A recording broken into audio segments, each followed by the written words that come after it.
Hello, everyone. We are back with another preview clip of our partner podcast. This is our Patreon-only podcast for our co-producer level of Patreon members. You can find out all about that at patreon.com/birthhour. And in this episode, my husband interviews Dave all about supporting his wife through her water birth at a birth center. He talks about how they used hypnobabies and ended up switching providers. He also talks about the value of hiring a doula and the importance of educating yourself as a partner. Let's hear a little bit from Dave. And also intimidating, I should say. Yeah, I get that. Well, what was it like for you? What was going through your head just watching Jen go through labor, and just in terms of like how you felt about her and your relationship and that kind of thing?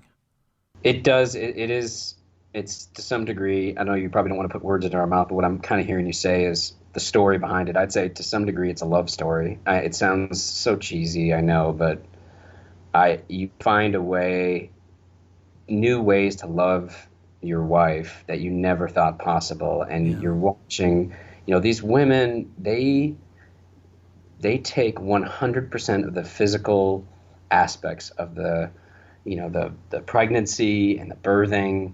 And I didn't realize how connected we were, in the sense that she really needed me there. There was a major role for a man to play in even the birthing time, and Jen would try her different positions, and she would use, for me, I was wearing basically a pair of swim shorts, and that was it because it was comfortable in there. And I would move around, and she would basically put the position she stayed in for hours, where she was basically in between my legs. I was sitting on the edge of the tub, and she had her armpits over my legs, and she wanted my legs at a particular height. So I'm doing basically a calf for like an hour and a half. I'm not kidding you.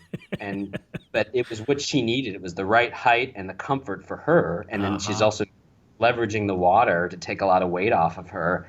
And it made so much sense to me at the time. And I said, well, I'll do this. And this is where the role of the doula comes in. The doula is awesome because they're an extra set of hands, if nothing else, and eyes and ears. And they have so much experience in these different birth experiences. And Michelle's highly experienced.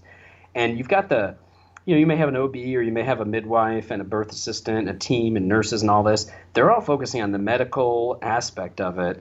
The doula kind of has that ability to see things differently and make sure the comfort is where it needs to be, or that extra set of hands. Hey, could you hand something as simple as, could you hand me that? And they hand you things, and they can take pictures for you. And Michelle saw me doing this leg, started to realize, in the low, dim room there, that I'm doing this leg extension. It had been going on over an hour, and she realized, hey, just shove a bunch of towels underneath your heels, and now you don't have to do all the work, So she's not only helping with mother's comfort, she's taking care of dad, which I thought was really cool aspect of putting your ego aside as a guy and going, you know what? I don't know everything. Certainly not on baby number one. Let's try this doula thing out. They've seen this stuff before, and they can help you with all the inevitable decisions that have to be made throughout the birthing process. I hope you guys enjoyed that preview clip, and don't forget, if you want to hear all of our partner episodes, we release them every Friday over on patreon.com/birthhour for our co-producers. You can get all that information at patreon.com/birthhour or thebirthhour.com/support. I say a huge thank you to all of our current supporters. We have over 1,000 supporters over on Patreon, and it's such a wonderful group of people, and it means so much to me to have your support of this podcast. I'm excited to keep bringing you fun content like this, and just want to say a big thank you, as always, to all of our Patreon members.